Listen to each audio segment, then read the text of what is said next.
ವೇದಿಕೆ ಮೇಲಿರುವ ಎಲ್ಲ ಸಂತವರೆಣ್ಯರಿಗೂ ಅತ್ಯಂತ ಶ್ರದ್ಧೆಯ ನಮನಗಳನ್ನು ಸಮರ್ಪಿಸ್ತೇನೆ. ವೇದಿಕೆ ಮೇಲಿರುವಂಥ ಎಲ್ಲ ಆದರಣೀಯ ಗಣ್ಯರಿಗೂ ನಮಸ್ಕಾರ. ಒಂದು ಅಭೂತಪೂರ್ವ ಕಾರ್ಯಕ್ರಮಕ್ಕೆ ನಾವೆಲ್ಲರೂ ಸಾಕ್ಷಿಯಾಗಿದ್ದೀವಿ. ತುಂಬ ಜನ ವಾಟ್ಸಪ್ನಲ್ಲಿ ಒಂದು ಸ್ಟೇಟಸ್ ನೋಡ್ತಿದ್ರು ಅಥವಾ ಒಂದು ಫಾರ್ವರ್ಡ್ ನೋಡ್ತಿದ್ರು. ಕುಂಭ ಫೆಬ್ರವರಿ 26ಕ್ಕೆ ಶಿವರಾತ್ರಿಯೊಂದಿಗೆ ಮುಗಿಯೋದಿಲ್ಲ, ಅದು ಇನ್ನೂ ಕಂಟಿನ್ಯೂ ಆಗುತ್ತೆ ಅಂತ. ಖಗೋಳಶಾಸ್ತ್ರದ ರೀತಿಯ ಅದಕ್ಕೆ ಬೇರೆ ಬೇರೆ ಕಾರಣ ಕೊಟ್ಟಿರ್ಬೋದು, ಆದರೆ ನನಗಂತೂ ಅನ್ನಿಸ್ತು ಮಹಾಕುಂಭ ಇಲ್ಲಿ ಕಂಟಿನ್ಯೂ ಆಗಿದೆ ಅಂತ. ಮಹಾಕುಂಭ ಯಾಕೆ ಕಂಟಿನ್ಯೂ ಆಗಿದೆ ಅಂತ ನಾನು ಹೇಳ್ತೀನಿ ಅಂತಂದರೆ, ಅದರದ್ದೊಂದು ವೈಶಿಷ್ಟ್ಯ ಇದೆ. ಹಿಂದೂ ಧರ್ಮದ ಮೂಲ ಸತ್ವ,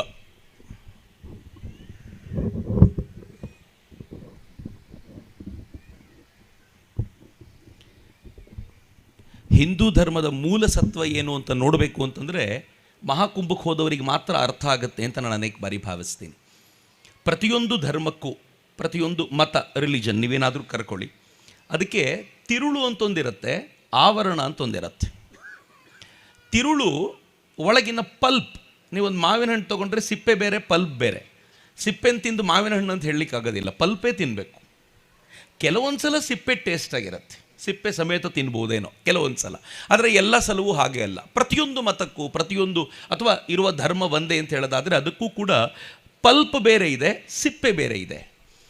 ಸಿಪ್ಪೆ ನೀವು ನೋಡಿ ಅದನ್ನು ನಿರ್ಣಯ ಮಾಡಲಿಕ್ಕಾಗೋದಿಲ್ಲ, ಇದೇ ಇದರ ಪಲ್ಪ್ ಇರ್ಬೋದು ಅಂತ. ಕೆಲವೊಂದು ಸಲ ಸಿಪ್ಪೆ ನೋಡ್ಲಿಕ್ಕೆ ಚೆನ್ನಾಗಿಲ್ಲದೆ ಇರ್ಬೋದು, ಒಳಗೆ ಅತ್ಯದ್ಭುತವಾಗಿರುವಂಥ ಹಣ್ಣು ಇರ್ಬೋದು. ನಮ್ಮ ಉತ್ತರ ಕನ್ನಡದಲ್ಲಿ ಕರಿ ಈಶಾಡ್ ಅಂತ ಒಂದು ಹಣ್ಣು ಬರುತ್ತೆ, ಹೆಸರೇ ಕರಿ ಈಶಾಡ್ ಅಂತ.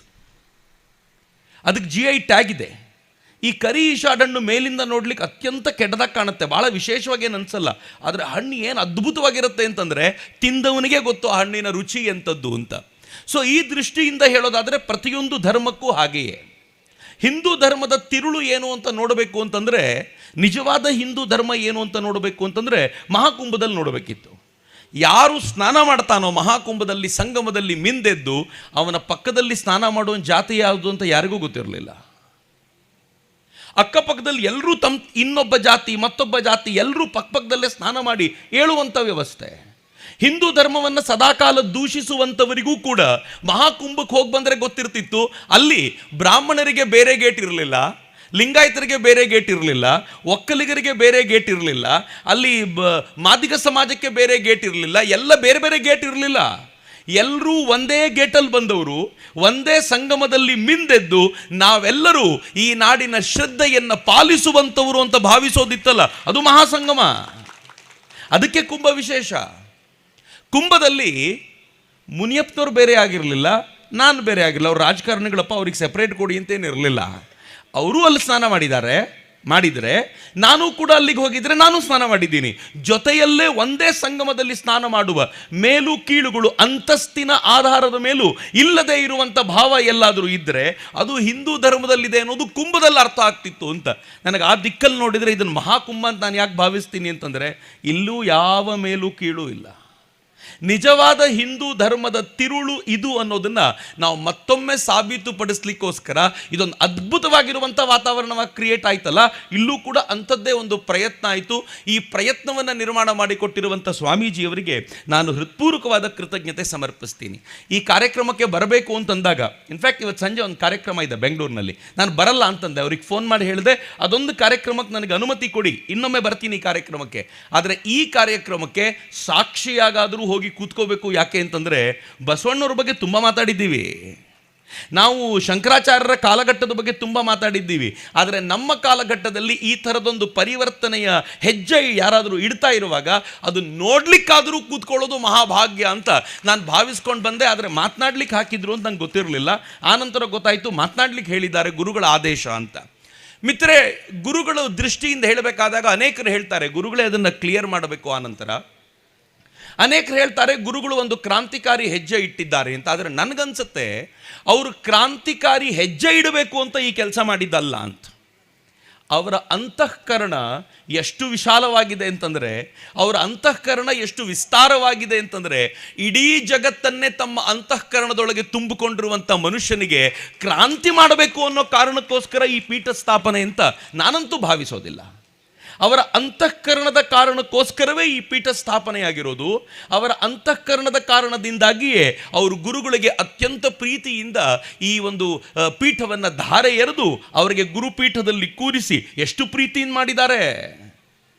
ಮಿತ್ರ, ಅಲ್ಲೆಲ್ಲೂ ಕೂಡ ನಾನು ವೇದಿಕೆ ಮೇಲೆ ಬಂದು ನಿಂತ್ಕೊಂಡೆ. ವಾಸ್ತವವಾಗಿ ಇಂಥ ಸಂದರ್ಭವನ್ನು ಅವಾಯ್ಡ್ ಮಾಡಿ ಮುಂದೆ ನಿಂತ್ಕೊಳ್ತೀನಿ. ವೇದಿಕೆ ಮೇಲೆ ನಿಲ್ಲುವಾಗ ನೋಡ್ತಿದ್ದೆ, ಗುರುಗಳು ಅವರಿಗೆ ಕಿರೀಟವನ್ನು ಧಾರಣೆ ಮಾಡಿಸಬೇಕಾದಾಗ, ಸುವರ್ಣ ಪುಷ್ಪವನ್ನು ಅವರ ತಲೆಯ ಮೇಲೆ ಎರಿಬೇಕಾದಾಗ ಏನು ಪ್ರೀತಿ ಇತ್ತು, ಏನು ಕಳಕಳಿ ಇತ್ತು. ಇದರಲ್ಲಿ ಯಾವುದೂ ಕೂಡ ತೋರ್ಪಡಿಕೆ ಇರಲಿಲ್ಲ ಅಂತ ನೋಡಿದ ಪ್ರತಿಯೊಬ್ಬನಿಗೂ ಅರ್ಥ ಆಗುತ್ತೆ. ದೂರ ನಿಂತ್ಕೊಂಡು ಮಾತನಾಡೋರು ಸಾವಿರ ಮಾತನಾಡಬಹುದು, ಆದರೆ ಹತ್ತಿರ ನಿಂತು ನೋಡಿದವನಿಗೆ ಅಂತರ್ಗಣ್ಣಿಗೆ ವೇದ್ಯವಾಗುವ ಈ ಅದ್ಭುತವಾಗಿರುವಂಥ ಪ್ರಕ್ರಿಯೆ ಇದೆಯಲ್ಲ, ಅದು ನಮ್ಮ ಜೀವನದ ಮಹಾಭಾಗ್ಯ ಅಂತ ನಾನು ಭಾವಿಸ್ತೀನಿ. ಈ ಭಾಗ್ಯಕ್ಕೋಸ್ಕರ ಮತ್ತೊಮ್ಮೆ ನಾನು ಅವರಿಗೆ ಹೃತ್ಪೂರ್ವಕವಾದ ಧನ್ಯವಾದಗಳನ್ನು ಸಮರ್ಪಿಸ್ತೀನಿ. ಮಿತ್ರ, ನಾನು ಮಾತಾಡ್ತಾ ಇದ್ದೆ ಹಿಂದೂ ಧರ್ಮದ ತಿರುಳು ಅಂತಿದೆಯಲ್ಲ. ಏನು ಹಿಂದೂ ಧರ್ಮದ ತಿರುಳು? ಒಂದನ್ನು ಸ್ವಾಮೀಜಿ ಉಲ್ಲೇಖ ಮಾಡಿದ್ರು, ಸರ್ವಂ ಖಲ್ವಿದಂ ಬ್ರಹ್ಮ. ಹಿಂದೂ ಧರ್ಮದ ತಿರುಳು ಇದನ್ನು ಮಹಾವಾಕ್ಯ ಅಂತ ಕರೆಯಲಾಗುತ್ತೆ ವೇದಗಳಿಂದ. ವೇದಗಳ ಮಹಾವಾಕ್ಯದಲ್ಲಿ ಹೇಳಲಾಗುತ್ತೆ, ಅಹಂ ಬ್ರಹ್ಮಾಸ್ಮಿ, ನಾನೇ ಬ್ರಹ್ಮ, ನನಗೂ ಮತ್ತು ಅವನಿಗೂ ವ್ಯತ್ಯಾಸವಿಲ್ಲ. ಶಂಕರಾಚಾರ್ಯರು ಇದನ್ನೇ ಹೇಳಿದ್ದು. ಅದನ್ನು ಅರ್ಥ ಮಾಡಿಕೊಂಡು ಆ ಎತ್ತರಕ್ಕೆ ಏರ್ಲಿಕ್ಕೆ ಸಾಧ್ಯವ ನಾನು ನೋಡಬೇಕಾಗಿದೆ. ಎಲ್ಲಿ ಏನು ನೋಡ್ತೀಯೋ ಅವೆಲ್ಲವೂ ಬ್ರಹ್ಮ. ಅಯಮಾತ್ಮ ಬ್ರಹ್ಮ, ತತ್ವಮಸಿ, ನೀನು ಕೂಡ ಅದೇ ಆಗಿದ್ದೀಯ. ಏನು ಸುಂದರವಾದ ವಾಕ್ಯಗಳು. ಒಂದು ಚೂರು ಕೂಡ ಎಲ್ಲಿಯೂ ಕೂಡ ಲವಲೇಶದಷ್ಟು ನಾನು ಬೇರೆ ನೀನು ಬೇರೆ ಎನ್ನುವುದಕ್ಕೆ ಸ್ಥಾನ ಇಲ್ಲದ ಧರ್ಮ ಯಾವುದಾದ್ರೂ ಇದ್ದರೆ ಅದು ಹಿಂದೂ ಧರ್ಮ ಮಾತ್ರ. ಹಿಂದೂ ಧರ್ಮ ದುರದೃಷ್ಟಕರ ಸಂಗತಿ ಏನು ಅಂತಂದರೆ, ಈ ತಿರುಳು ಇಷ್ಟು ಸುಂದರವಾಗಿಟ್ಕೊಂಡು ಕಾಲಕ್ರಮದಲ್ಲಿ ನಿರಂತರವಾಗಿ ತನ್ನೊಳಗೆ ಆಗಿರುವಂಥ ಬದಲಾವಣೆಗಳಿಗೆ ಪಕ್ಕಾಗಿ ಅದರ ಆವರಣ ಮಾತ್ರ ಸ್ವಲ್ಪ ಕಲುಷಿತ ಅನಿಸುವಷ್ಟರ ಮಟ್ಟಿಗೆ, ನೋಡ್ಲಿಕ್ಕೆ ಚೆನ್ನಾಗಿಲ್ಲ ಅನ್ನೋಷ್ಟರ ಮಟ್ಟಿಗೆ ಆಗೋಯ್ತು. ನಾವು ಅದರ ಫಲವನ್ನು ಅನುಭವಿಸ್ತಾ ಇದ್ದೀವಿ ಅಷ್ಟೇ. ಇನ್ನೂ ಕೆಲವರಿದ್ದಾರೆ, ಅವರು ಆವರಣವನ್ನು ನೋಡಿ ಇದೇ ಧರ್ಮ ಅಂತ ಅದಕ್ಕೆ ಪಟ್ಟಾಗಿ ಹಿಡಿದು ಕೂತ್ಕೊಳ್ಳುವಂಥ ಪ್ರಯತ್ನ ಮಾಡ್ತಾರಲ್ಲ, ಅವ್ರು ಯಾವತ್ತೂ ತಿರುಳಿನ ಕಡೆ ನೋಡಲೇ ಇಲ್ಲ ಅನ್ನುವಂಥ ದುರಂತದ ಸಂಗತಿ. ಮಿತ್ರೆ, ಆವರಣ ಮತ್ತು ತಿರುಳು ಹೇಗೆ ಬದಲಾಗುತ್ತೆ ಗೊತ್ತೇನು? ನಾನು ತುಂಬ ಸರಳವಾಗಿರುವಂಥ ಉದಾಹರಣೆ ಕೊಡ್ತೀನಿ, ದೊಡ್ಡ ದೊಡ್ಡ ಉದಾಹರಣೆ ಬೇಡ. ವಸುದೈವ ಕುಟುಂಬಕಂ ಅಂತ ಹೇಳಿದಂಥ ಸಮಾಜ ನಮ್ಮದು, ಎಲ್ರಿಗೂ ಕೇಳಲಿಕ್ಕೆ ಬಹಳ ಖುಷಿ. ಇಡೀ ವಿಶ್ವವೇ ಒಂದು ಕುಟುಂಬ ಅಂತ ಹೇಳಿದ ಕಾಲ ಇತ್ತು. ಅದೇ ವಾಕ್ಯವನ್ನು ನಾವು ಹೆಂಗೆ ತಗೊಂಡಿದ್ದೀವಿ ಗೊತ್ತಾ? ಇವತ್ತು ನನ್ನ ಕುಟುಂಬವೇ ನನ್ನ ವಿಶ್ವ ಅಂತ. ಹೆಂಗೆ ಬದಲಾಗಿದೆ ನೋಡಿ. ವಾಕ್ಯ ಬಹಳ ಭಿನ್ನ ಆಗಲಿಲ್ಲ, ಸೇಮ್ ವಾಕ್ಯವೇ. ವಿಶ್ವವೇ ಕುಟುಂಬ ಅಂದವನು ಇವತ್ತು ನನ್ನ ಕುಟುಂಬವನ್ನೇ ವಿಶ್ವ ಮಾಡಿಕೊಂಡ ಅಂತಂದ್ರೆ ಕಾಲಕ್ರಮದಲ್ಲಿ ಒಂದೇ ಚಿಂತನೆ ಎಷ್ಟು ದೂರಕ್ಕೆ ಬಂತು. ಪರಮಾತ್ಮ ತತ್ವದಲ್ಲಿರಬೇಕಾಗಿರುವಂಥ ಒಬ್ಬ ವ್ಯಕ್ತಿ ದೇಹದ ಕುರಿತಂತೆ ಆಲೋಚನೆ ಮಾಡುವ ಮಟ್ಟಕ್ಕೆ ಬಂದಲ್ಲ, ಆಗ ಒಂದು ಧರ್ಮ ಪತನದ ಹಂತಕ್ಕೆ ಹೋಗುತ್ತೆ. ಆದರೆ ವಿಶೇಷ ಏನು ಅಂತಂದರೆ, ಹಿಂದೂ ಧರ್ಮದ ವೈಶಿಷ್ಟ್ಯ ಏನು ಅಂತಂದರೆ, ಇದೊಂಥರ ಗಂಗಾ ನದಿ ಇದ್ದಂತೆ. ಇವತ್ತು ಮಾತನಾಡ್ತಾ ಸಿ ಟಿ ರವಿಯವರು ಗಂಗಾ ನದಿಯ ಉಲ್ಲೇಖ ಮಾಡಿದರು, ಭಾಳ ಚಂದ. ಗಂಗಾ ನದಿ ಇವತ್ತು ಕಲುಷಿತಗೊಂಡಿದೆ ಅಂತಂದರೆ ಅದರದ್ದೊಂದು ವೈಶಿಷ್ಟ್ಯ ಏನು ಗೊತ್ತೇನು? ಕಲುಷಿತಗೊಂಡಿರುವ ಗಂಗಾ ನದಿಯನ್ನು ನೀವೊಂದು 24 ಗಂಟೆ ಮುಟ್ಟದೆ ಸುಮ್ಮನೆ ಬಿಟ್ಟುಬಿಟ್ರೆ, ಅದಕ್ಕೆ ಯಾರೂ ಹೊರಗಡೆಯಿಂದ ಏನೂ ಮಾಡದೆ ಸುಮ್ಮನೆ ಬಿಟ್ಟರೆ ತನ್ನನ್ನು ತಾನು ಶುದ್ಧೀಕರಿಸಿಕೊಳ್ಳುವಂಥ ಬ್ಯಾಕ್ಟೀರಿಯೋಫೇಜಸ್ ಅದರಲ್ಲಿದೆ. ಇಡೀ ಜಗತ್ತಿನಲ್ಲಿ ಈ ಥರದ ನದಿ ಅದು ಗಂಗೆ ಮಾತ್ರ ಅಂತ ಜಗತ್ತಿನ ವಿಜ್ಞಾನಿಗಳು ಹೇಳ್ತಾರೆ. ಬ್ಯಾಕ್ಟೀರಿಯೋಫೇಜಸ್ ಇದೆ ಅದರಲ್ಲಿ ಅಂತ. ಈ ಬ್ಯಾಕ್ಟೀರಿಯೋಫೇಜಸ್ನ ವೈಶಿಷ್ಟ್ಯ ಏನು ಅಂದರೆ, ಹೊರಗಡೆಯಿಂದ ನೀವು ಕಲುಷಿತ ವಸ್ತುಗಳನ್ನು ಆ್ಯಡ್ ಮಾಡಲಿಲ್ಲ ಅಂತಂದರೆ 24-28 ಗಂಟೆಗಳೊಳಗೆ ಮತ್ತೆ ತನ್ನನ್ನು ಶುದ್ಧೀಕರಿಸಿಕೊಳ್ಳುವಂಥ ಕೆಪಾಸಿಟಿ ಗಂಗೆಗಿದೆ ಅಂತ. ಹಿಂದೂ ಧರ್ಮವೂ ಹಾಗೆಯೇ. ಹಿಂದೂ ಧರ್ಮದ ಮೇಲೆ ನಿರಂತರ ಆಕ್ರಮಣಗಳಾದವು. ಮಿತ್ರರೆ, ಅತ್ಯಂತ ಶ್ರೇಷ್ಠವಾಗಿರುವ ಧರ್ಮವೊಂದು ಕಾಲಕ್ರಮದಲ್ಲಿ ತನ್ನ ಮೂಲ ಸ್ವರೂಪವನ್ನು ಕಳ್ಕೊಂಡು ಇಳಿತಾ ಹೋಯ್ತಲ್ಲ, ಅದನ್ನ ನಾನು ನೀವು ಮಾತನಾಡಬೇಕು ಅಂತಿಲ್ಲ. ನನ್ನ ದೇಶದ ಋಷಿಗಳು ಹೇಳಿಬಿಟ್ಟಿದ್ದಾರೆ 4 ಯುಗಗಳು: ಕೃತಯುಗ, ತ್ರೇತಾಯುಗ, ದ್ವಾಪರ ಯುಗ, ಕಲಿಯುಗ. ಕೃತಯುಗದಲ್ಲಿ ಧರ್ಮ 4 ಪಾದಗಳ ಮೇಲೆ ನಿಂತಿರುತ್ತೆ. ರಾಮನ ಕಾಲ ಬಂದಾಗ 3 ಪಾದಗಳ ಮೇಲೆ ನಿಂತಿರುತ್ತೆ, ಹೀಗಾಗಿ ರಾವಣ ಹುಟ್ಟಿದ. ಕೃಷ್ಣನ ಕಾಲ ಬಂದಾಗ 2 ಪಾದಗಳ ಮೇಲೆ ನಿಂತಿರುತ್ತೆ, ಹೀಗಾಗಿ ಮನೆಯೊಳಗೆ ಕಲಹ ಶುರುವಾಯಿತು. ನಮ್ಮ ಕಾಲಘಟ್ಟ ದೇವರೇ ಕಾಪಾಡಬೇಕು, 1 ಪಾದದ ಮೇಲೆ ನಿಂತಿರೋದು. ಹೀಗಾಗಿ ಮನೆಗಳಿರಬೇಕು ಅಂತಿಲ್ಲ, ನಮ್ಮ ಒಳಗೆ ನಾವು ಎಂಥದ್ದೊಂದು ಕೆಟ್ಟ ಲೋಕವನ್ನು ಸೃಷ್ಟಿ ಮಾಡ್ಕೊಂಡಿದ್ದೀವಿ ಅಂತಂದರೆ ಹೊರಗಡೆ ಜಗತ್ತಿಗೆ ನೋಡಬೇಕಾಗಿಲ್ಲ ಅಂತ ಅನೇಕರು ಹೇಳ್ತಾರಲ್ಲ. ನಮ್ಮ ಋಷಿಗಳು ಒಪ್ಕೊಂಡ್ರು ಕಾಲಕ್ರಮದಲ್ಲಿ ಇಳಿತಾ ಬಂದ್ವಿ ಅಂತ. ಆ ಇಳಿತಾ ಬಂದಿದ್ದರ ಪ್ರತಿಫಲವನ್ನು ನಾವು ಉಣ್ಣಬೇಕಾಗಿದೆ ಇವತ್ತು. ಆದರೆ ಆಶ್ಚರ್ಯದ ಸಂಗತಿ ಅಂತಂದರೆ ಆ ಬ್ಯಾಕ್ಟೀರಿಯಾ ಫೇಜ್ಗಳು ಹೇಗೆ ಧರ್ಮವನ್ನು, ಒಂದು ನದಿಯನ್ನು ಶುದ್ಧೀಕರಿಸುವ ಕೆಲಸ ಮಾಡುತ್ತೋ, ಈ ನಾಡಿನ ಮಹಾಪುರುಷರು ಕೂಡ ಶುದ್ಧೀಕರಿಸುವ ಕೆಲಸ ಮಾಡಿದ್ದಾರೆ. ಗುರುಗಳು ಆರಂಭದಲ್ಲಿ ನೆನಪಿಸಿಕೊಂಡ್ರು, ಶಂಕರಾಚಾರ್ಯರು ಚಂಡಾಲ ಎದುರಿಗೆ ಬಂದಾಗ ಅವ್ರ ಜೊತೆಯಲ್ಲಿದ್ದಂಥ ಅವರ ಸಹಾಯಕರು ದೂರಮಪಸರ, ದೂರಕ್ಕೆ ಹೋಗು ಅಂತಂದರು. ಚಂಡಾಲ ಕೇಳಿದ, ನಾನು ಹೋಗಲೋ, ನನ್ನ ದೇಹ ಹೋಗಲೋ? ಯಾವ ಪರಮಾತ್ಮ ತತ್ವದ ಬಗ್ಗೆ ಮಾತನಾಡ್ತೀಯೋ, ಅಹಂ ಬ್ರಹ್ಮಾಸ್ಮಿ ಬಗ್ಗೆ ಮಾತನಾಡ್ತೀಯೋ, ಅದು ಮತ್ತು ಇದಕ್ಕೂ ಏನು ವ್ಯತ್ಯಾಸ ಅಂತ ಕೇಳಿದಾಗ ಶಂಕರಾಚಾರ್ಯರು ಬಹಳ ಪ್ರೀತಿಯಿಂದ ಹೇಳಿದರು, ನಾವೆಲ್ಲ ಬರೀ ಮಾತನಾಡ್ತಾ ಇದ್ವಿ, ನೀನು ಅದನ್ನು ಅನುಭವಿಸಿದವನು, ನೀನು ನನ್ನ ಗುರು ಅಂತ ಹೇಳಬಲ್ಲಂಥ ಶ್ರೇಷ್ಠ ವ್ಯಕ್ತಿತ್ವ ಇತ್ತಲ್ಲ, ಅದು ಶಂಕರಾಚಾರ್ಯರದು. ಈ ಧರ್ಮ ಒಪ್ಪಿಕೊಂಡಿದೆ ರೀ. ಈ ಧರ್ಮಕ್ಕೆ ಶಂಕರಾಚಾರ್ಯರು ಹಿಂಗೆ ಹೇಳಿಬಿಟ್ರಲ್ಲ ಅಂತ ಅವರ ಪಕ್ಕದಲ್ಲಿದ್ದವರು ಶಂಕರಾಚಾರ್ಯರನ್ನು ದೂಷಿಸಿ ಧಿಕ್ಕರಿಸಿ ಓಡಲಿಲ್ಲ. ಬಹುಶಃ ಶಂಕರಾಚಾರ್ಯರು ಇವತ್ತಿದ್ದಿದ್ರೆ ಅವ್ರ ಪಕ್ಕದಲ್ಲಿದ್ದವ್ರು ನೀವು ಈಗ ಹೇಳಿದ ತಪ್ಪು, ಹೀಗಾಗಿ ನಾವು ನಿಮ್ಮ ಜೊತೆ ಬರೋದಿಲ್ಲ ಅಂತ ದೂರಕ್ಕೆ ಹೋಗ್ಬಿಡ್ತಿದ್ರೇನೋ. ಆದರೆ ಶಂಕರಾಚಾರ್ಯರ ವ್ಯಕ್ತಿತ್ವದಷ್ಟೇ ಶ್ರೇಷ್ಠವಾದ್ದು ಅವರ ಸುತ್ತಲಿನವರ ವ್ಯಕ್ತಿತ್ವ ಕೂಡ. ಯಾರಾದರೂ ಈ ಥರದ ಮಹತ್ವದ ಕೆಲಸವನ್ನು ಮಾಡ್ತಾ ತಿರುಳಿನ ಕಡೆಗೆ ಮರಳಿ ಹೋಗುವಂಥ ಪ್ರಯತ್ನವನ್ನು ಮಾಡ್ತಾ ಇದ್ದರೆ ಅವರ ಜೊತೆಯಲ್ಲಿ ನಿಲ್ಲಬೇಕಾಗಿರುವಂಥದ್ದು ಸಮಾಜದ ಕರ್ತವ್ಯ ಮಿತ್ರರೇ. ಅಕಸ್ಮಾತ್ ನಿಂತ್ಕೊಳ್ಳಿಲ್ಲ ಅಂತಂದರೆ ಬರುವ ಪೀಳಿಗೆಗಳು ಗುರುಗಳನ್ನು ಹೊಗಳ್ತವೆ, ಆದರೆ ಗುರುಗಳ ಜೊತೆ ನಿಲ್ಲದ ನಮ್ಮನ್ನು ತೆಗಳುತ್ತೆ. ನಾಚಿಕೆ ಆಗಲಿಲ್ವಾ? ಅಂಥ ದೊಡ್ಡ ಕೆಲಸ ಮಾಡಲಿಕ್ಕೆ ಹೊರಟಿದ್ರು, ನಿಮಗೊಂದು ಜೊತೆಯಲ್ಲಿ ನಿಲ್ಲಕ್ಕಾಗಲಿಲ್ಲ ಅಂದರೆ ನೀವು ಎಂಥವ್ರು ಅಂತ ತೆಗಳುವ ಸ್ಥಿತಿಯಲ್ಲಿ ನಮ್ಮನ್ನು ನಿಲ್ಲಿಸ್ಕೊಳ್ಳುವಂತಿಲ್ಲ. ಹೀಗಾಗಿ ನಮ್ಮೆಲ್ಲರ ದೊಡ್ಡ ಜವಾಬ್ದಾರಿ, ಇಂಥ ಕೆಲಸಗಳು ನಡೆಯುವಾಗ ಇನ್ನೇನು ಮಾಡ್ತೀವೋ ಬಿಡ್ತೀವೋ, ನಾವಿದರ ಜೊತೆ ಕೈ ಮುಗಿದು ನಿಂತ್ಕೊಂಡು ಬಿಟ್ರೆ ಈ ತೇರು ಇನ್ನೂ ಮುಂದಕ್ಕೆ ಹೋಗುತ್ತೆ, ಈ ಧರ್ಮ ಇನ್ನೂ ವೈಭವಿತವಾಗಿ ಬದುಕುತ್ತೆ ಅಂತ. ಆದರೆ ಬರೀ ಶಂಕರಾಚಾರ್ಯರಲ್ಲ, ಈ ದೇಶದ ವೈಶಿಷ್ಟ್ಯ ಏನು ಅಂತಂದರೆ, ಈ ಧರ್ಮದ ವೈಶಿಷ್ಟ್ಯ ಏನು ಅಂತಂದರೆ, ಶಂಕರಾಚಾರ್ಯರ ನಂತರವೂ ಕೂಡ ಅನೇಕರು ಈ ಬದಲಾವಣೆಗೆ ಪ್ರಯತ್ನ ಮಾಡಿದರು. ಬುದ್ಧನ ಬಗ್ಗೆ, ಶಂಕರಾಚಾರ್ಯರಿಗೆ ಮುಂಚೆ ಬುದ್ಧನ ಬಗ್ಗೆ ಮಾತು ಬರುತ್ತೆ, ಆ ಶಂಕರಾಚಾರ್ಯರ ನಂತರ ಬಸವಣ್ಣವ್ರ ಬಗ್ಗೆ ಮಾತು ಬರುತ್ತೆ. ಎಷ್ಟು ನಿರಂತರವಾದ ಬದಲಾವಣೆಯ ಪ್ರಯತ್ನ ಅಂತಂದರೆ, ನನಗೆ ಈ ಬದಲಾವಣೆಯಲ್ಲಿ ಇಷ್ಟು ವೇಗದ ಬದಲಾವಣೆಗೆ ಕಾರಣವಾಗಲಿಕ್ಕೆ ಏನಾದರೂ ಇದ್ದರೆ ಅದಕ್ಕೆ ಮಹತ್ವದ ಗುರುತಾಗಿ ನನಗೆ ಕಾಣಿಸಿಕೊಳ್ಳುವುದು ಬಾಬಾ ಸಾಹೇಬ್ ಅಂಬೇಡ್ಕರ್. ನಂಗೆ ಗೊತ್ತಿಲ್ಲ ಎಷ್ಟು ಜನ ಒಪ್ಕೊಳ್ತಿರೋ ಇಲ್ವೋ. ಭಾಳ ಜನರಿಗೆ ಈ ಮಾತುಗಳನ್ನು ಹೇಳಿದ್ರೆ ಕಷ್ಟ ಅನ್ನಿಸ್ಬೋದು, ಆದರೆ ನೆನ್ಪಿಟ್ಕೊಳ್ಳಿ ಮಿತ್ರರೇ, ನಾನು ಬಾಬಾ ಸಾಹೇಬರನ್ನು ಬರೀ ಸಮಾಜ ಸುಧಾರಕರಾಗಿ ನೋಡೋದಿಲ್ಲ. ನಾನು ಬಾಬಾ ಸಾಹೇಬರನ್ನು ಈ ದೇಶದ ಋಷಿ ತುಲ್ಯ ವ್ಯಕ್ತಿ ಅಂತ ಭಾವಿಸ್ತೀನಿ. ಯಾಕೆ ಅಂತಂದರೆ, ಯಾವ ಬಾಬಾ ಸಾಹೇಬರನ್ನು ಅಸ್ಪೃಶ್ಯತೆಯ ಕಾರಣಕ್ಕೋಸ್ಕರ ಮುಟ್ಟೋದಿಲ್ಲ, ದೂರಕ್ಕಿಡ್ತೀವಿ, ನಾವು ಪಕ್ಕಕ್ಕೆ ಸೇರಿಸ್ಕೊಳ್ಳೋದಿಲ್ಲ, ಹತ್ತಿರಕ್ಕೆ ಸೇರಿಸ್ಕೊಳ್ಳೋದಿಲ್ಲ ಅಂತ ಹೇಳ್ತಿದ್ರು, ಆ ಬಾಬಾ ಸಾಹೇಬರು ಹೆಂಗಿದ್ರು ಗೊತ್ತಾ?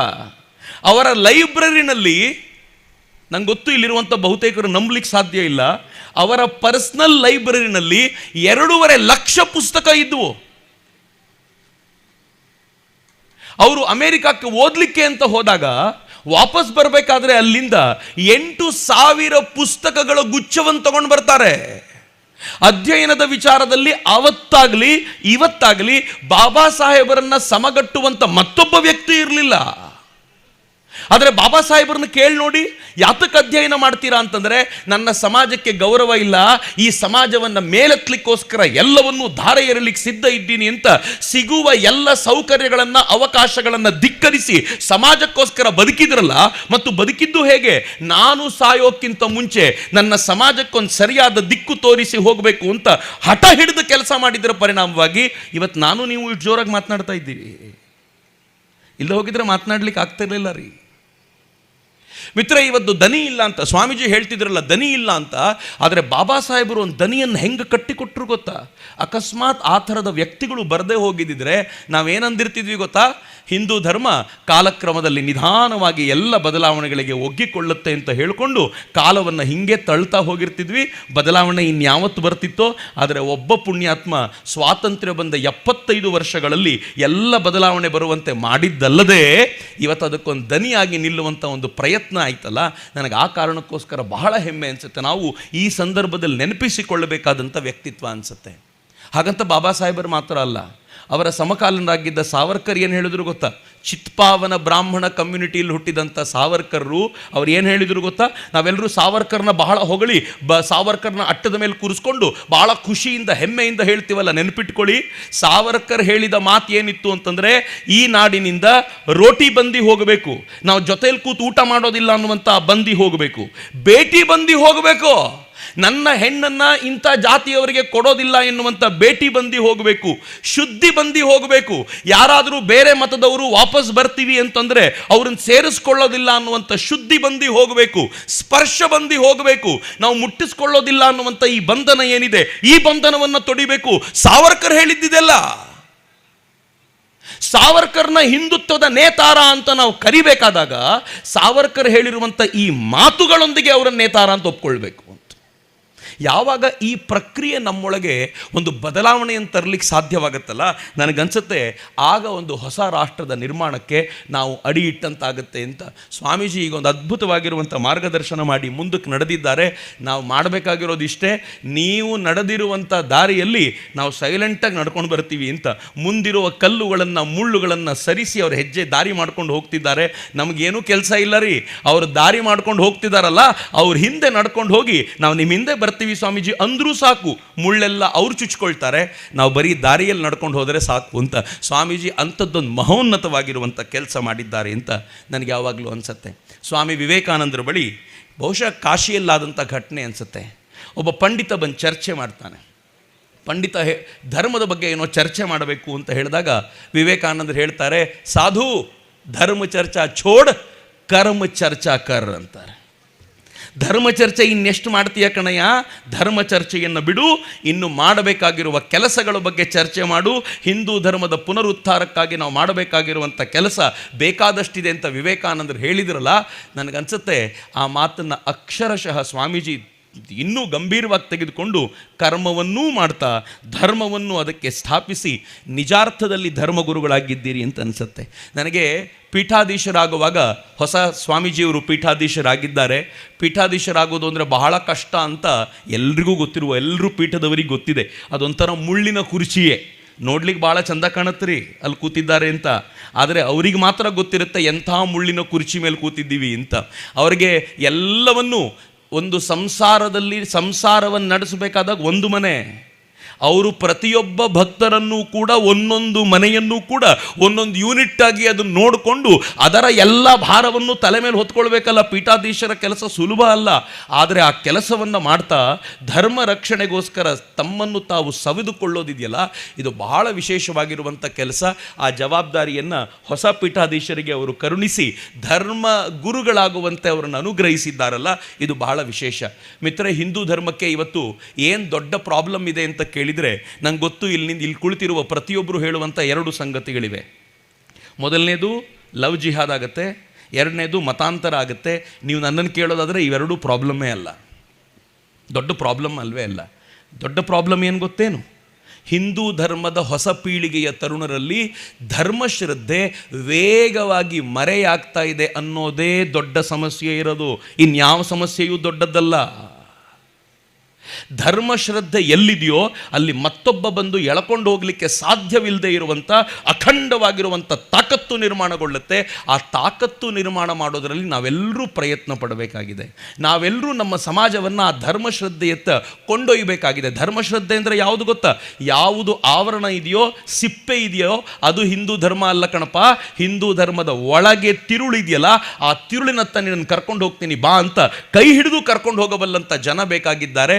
ಇವತ್ತು ವೇದಿಕೆಯ ಮೇಲೆ ಅಂಥ ಅನೇಕ ಗುರುಗಳು ನಾವು ಒಳಗಿನ ಆವರಣದ ಬಳಿ ನಿಮ್ಮನ್ನು ಕರ್ಕೊಂಡು ಹೋಗ್ತೀವಿ ಅಂತ ಕರ್ಕೊಂಡು ಹೋಗಿರೋರು ಸಿಕ್ಕಿರುವಾಗ ನಮಗಿರುವಂಥ ದೊಡ್ಡ ಜವಾಬ್ದಾರಿ ಹೀಗೆ ಹೋಗಬೇಕು ಅಂತ. ಹಿಂದೂ ಧರ್ಮ ನಿರಂತರವಾಗಿ ಈ ಪ್ರಯತ್ನವನ್ನು ಮಾಡುತ್ತೆ. ನಂಗೆ ಭಾಳ ಸಂತೋಷದ ಸಂಗತಿ ಏನಿದೆ ಅಂತಂದರೆ, ಹಿಂದೂ ಧರ್ಮದ ಈ ಪರಿವರ್ತನಾಶೀಲ ನಡೆಯೇ ಹಿಂದೂ ಧರ್ಮವನ್ನು ಬಲವಾಗಿ ಉಳಿಸಿರೋದು ಅಂತ. ಪರಿವರ್ತನಾಶೀಲ ನಡೆ ಇಲ್ಲದೆ ಹೋಗಿದ್ದಿದ್ರೆ ಹಿಂದೂ ಧರ್ಮ ಇವತ್ತು ಎಕ್ಸ್ಟೆಂಟ್ ಆಗಿರ್ತಿತ್ತು. ಹಿಂದೂ ಧರ್ಮದ ಹುಟ್ಟಿದ್ದು ಯಾವಾಗ ಅಂತ ಕೇಳಿದರೆ ಯಾರಿಗೂ ಗೊತ್ತಿಲ್ಲ. ಕನಿಷ್ಠ ಪಕ್ಷ 10,000 ವರ್ಷಗಳ ಹಿಂದೆ ಈ ಧರ್ಮ ಹುಟ್ಟಿದೆ. ಅದನ್ನು ಕೆಲವರು ಹೇಳ್ತಾರೆ 25,000 ವರ್ಷ. ಶ್ರೀಕಂಠ ಶಾಸ್ತ್ರಿಗಳ ಥರದ ಶ್ರೇಷ್ಠ ಮಾನವಶಾಸ್ತ್ರಜ್ಞರು ಅದನ್ನು 25,000 ವರ್ಷ ಅಂತಾರೆ. ಯಾರಿಗೂ ಗೊತ್ತಿಲ್ಲ ಪರ್ಫೆಕ್ಟಾಗಿ ಇಷ್ಟು ಅಂತ. ಆದರೆ 25,000 ವರ್ಷಗಳಿಂದ ನಿರಂತರವಾಗಿ ಒಂದು ಧರ್ಮ ಇವತ್ತಿನವರೆಗೂ ಹೀಗೆ ನಡ್ಕೊಂಡು ಬಂದಿದೆ ಅಂತಂದರೆ ಏನು ಸಾಹಸ ಇರ್ಬೋದು ಈ ಧರ್ಮದ್ದು ಅಂತ. ನಾವು ಈ ಧರ್ಮದ ಅನುಯಾಯಿಗಳು, ನಾವು ಈ ಧರ್ಮವನ್ನು ಫಾಲೋ ಮಾಡ್ಕೊಂಡು ಬಂದಿದ್ದೀವಿ. ಸಣ್ಣ ಸಮಸ್ಯೆ ಇದ್ದರೆ ಈ ಧರ್ಮವನ್ನು ಧಿಕ್ಕರಿಸೋದು ಸಲ್ಲದ್ದು. ಸಣ್ಣ ಸಮಸ್ಯೆ ಇದೆ ಅಂತಂದರೆ ಆ ಸಮಸ್ಯೆ ಯಾತಕ್ಕುಂಟಾಗಿದೆಯೋ ಅದನ್ನು ಸರಿಪಡಿಸುವಂಥ ಕೆಲಸ ಮಾಡಬೇಕು ಅಂತ. ವಿವೇಕಾನಂದರು ಒಂದು ಮಾತು ಹೇಳ್ತಾರೆ, ನಂಗೆ ಭಾಳ ಇಷ್ಟ ಆಗುತ್ತೆ ಆ ಮಾತು. ಸ್ವಾಮೀಜಿ ಹೇಳ್ತಾರೆ, ಹಿಂದೂ ಎನ್ನುವ ಈ ಜನಾಂಗದ ಹಡಗು, ಸರಿಯಾಗಿ ಕೇಳಿಸ್ಕೊಳ್ಳಿ ಎಷ್ಟು ಚೆನ್ನಾಗಿದೆ, ಹಿಂದೂ ಎಂಬ ಈ ಜನಾಂಗದ ಹಡಗು ನೂರಾರು ವರ್ಷಗಳಿಂದ ಲಕ್ಷಾಂತರ ಕೋಟ್ಯಂತರ ಜನರನ್ನು ದಡ ಸೇರಿಸಿದೆ. ಈಗ ಈ ಹಡಗಿಗೆ ಸಣ್ಣದೊಂದು ತೂತು ಬಿದ್ದಿದೆ. ಈ ಹಡಗನ್ನು ಬೈತಾ ಕೂತ್ಕೋತೀರೇನು? ನನ್ನ ರಕ್ತವನ್ನಾದರೂ ಕೊಟ್ಟು ಈ ರಂಧ್ರವನ್ನು ಮುಚ್ತೀನಿ ಅಂತ ಹೇಳುವಂಥ ಕೆಲವರು ಎದ್ದು ಬರ್ರಪ್ಪ, ಈ ಹಡಗು ಮತ್ತೆ ಸರಿ ಹೋಗುತ್ತೆ. ಒಮ್ಮೆ ಈ ಹಡಗು ಸರಿ ಹೋದರೆ ಮತ್ತೆ 1000 ವರ್ಷಗಳ ಕಾಲ ಕೋಟ್ಯಂತರ ಜನರನ್ನು ದಡ ಸೇರಿಸುತ್ತೆ ಅಂತ ಸ್ವಾಮಿ ವಿವೇಕಾನಂದರು ಹೇಳ್ತಾರಲ್ಲ, ಅದಕ್ಕೊಂದು ಸರಿಯಾದ ಸಂದರ್ಭ ಇದು. ತಮ್ಮ ರಕ್ತವನ್ನೇ ಬಸಿದು ಅಂಥ ರಂಧ್ರವನ್ನು ಮುಚ್ಚಲಿಕ್ಕೆ ಗುರುಗಳು ಸಿದ್ಧರಾಗಿರುವಾಗ ನಂದು ನಿಮ್ಮದು ಕಾಯಕ ಏನು ಅಂತಂದರೆ ಜೊತೆಯಲ್ಲಿರಬೇಕು. ಈ ಕೆಲಸಕ್ಕೆ ನಮ್ಮಿಂದ ಆಗಬಹುದಾಗಿರುವಂಥದ್ದು ಏನೂ ಮಾಡಲಿಕ್ಕಾಗಲಿಲ್ಲ ಅಂತಂದರೆ ಅವರು ಶಿವದೀಕ್ಷೆ ಕೊಟ್ಟಿದ್ದಾರೆ, ಮನೇಲಿ ಕೂತ್ಕೊಂಡು ಜಪ ಮಾಡಿ ನಾನು ಏನೇನು ಗಳಿಸಿದ್ದೀನೋ ಎಲ್ಲ ಶಕ್ತಿಯಾಗಿ ಮಠಕ್ಕೆ ಕೊಡಪ್ಪ, ಈ ಮಠ ಇನ್ನೂ ವೈಭವವಾಗಲಿ, ಈ ಥರದ ಹೆಚ್ಚು ಹೆಚ್ಚು ಜನರಿಗೆ ಹೆಚ್ಚು ಹೆಚ್ಚು ಕಾರ್ಯ ಮಾಡುವಂಥ ಶಕ್ತಿ ಸಿದ್ಧಿಸಲಿ ಅಂತ ನಾವು ಭಗವಂತನಲ್ಲಿ ಭಕ್ತಿಯಿಂದ ಪ್ರಾರ್ಥನೆ ಮಾಡಿಕೊಂಡ್ರೆ ಅದೇ ನಮಗಾಗುವಂಥ ಕೆಲಸ ಅಂತ ನಾನು ಅತ್ಯಂತ ಶ್ರದ್ಧೆಯಿಂದ ಭಾವಿಸ್ತೀನಿ. ಇವತ್ತೇನು ಮಾತಂಗ ಪೀಠಕ್ಕೆ ಬಂದಿರುವಂಥ ಗುರುಗಳಿದ್ದಾರೆ, ಆ ಗುರುಗಳಿಗೆ ನಾನು ಅತ್ಯಂತ ಶ್ರದ್ಧೆಯ ನಮನಗಳನ್ನು ಸಮರ್ಪಿಸ್ತೀನಿ. ಆ ಗುರುಗಳು ಇವತ್ತು ಪೀಠಾಧೀಶರಾಗಿದ್ದಾರೆ. ಬಹುಶಃ ನಾವು ಮುಂದಿನ ಬಾರಿ ಸೇರುವಾಗ ತಮ್ಮ ಇಡೀ ಸಮಾಜವನ್ನು ಮುನ್ನಡೆಸುವಂಥ ಧರ್ಮಗುರುಗಳಾಗಿ ಅವರು ಕಂಗೊಳಿಸಿ ಸಮಾಜದ ತರುಣರು ಅವರ ಹಿಂದೆ ಬಂದು ಧರ್ಮಶ್ರದ್ಧೆಯ ಕೇಂದ್ರದತ್ತ ಅವರು ಕರ್ಕೊಂಡು ಹೋಗುವಂತಾಗಲಿ ಅಂತ ನಾನು ಅತ್ಯಂತ ಶ್ರದ್ಧೆಯಿಂದ ಭಗವಂತನಲ್ಲಿ ಪ್ರಾರ್ಥಿಸಿಕೊಳ್ತಾ ನನ್ನೆಲ್ಲ ಮಾತುಗಳನ್ನು ತಾಯಿ ಭಾರತೀಯ ಚರಣಗಳಿಗೆ ಸಮರ್ಪಿಸ್ತೀನಿ. ಪ್ರೀತಿಯಿಂದ ಆಲಿಸಿದ ನಿಮಗೂ ಮತ್ತು ಪ್ರೀತಿಯಿಂದ ಕರೆಸಿದ ಸ್ವಾಮೀಜಿಯವರಿಗೂ ನಾನು ಶ್ರದ್ಧೆಯ ನಮನಗಳನ್ನು ಸಮರ್ಪಿಸಿ ನನ್ನ ಮಾತುಗಳನ್ನು ಮುಗಿಸ್ತೀನಿ. ಎಲ್ರಿಗೂ ನಮಸ್ಕಾರ. ವಂದೇ ಮಾತರಂ. ಜೈ ಹಿಂದ್. ನಿಖರ ಸುದ್ದಿ, ಸದಭಿರುಚಿಯ ಕಾರ್ಯಕ್ರಮ. ನೀವು ನೋಡ್ತಾ ಇದ್ದೀರಾ ಕಹಳೆ ನ್ಯೂಸ್, ಸಮಾಜದ ಜಾಗೃತಿಗಾಗಿ ವಸ್ತುನಿಷ್ಠ ವರದಿ.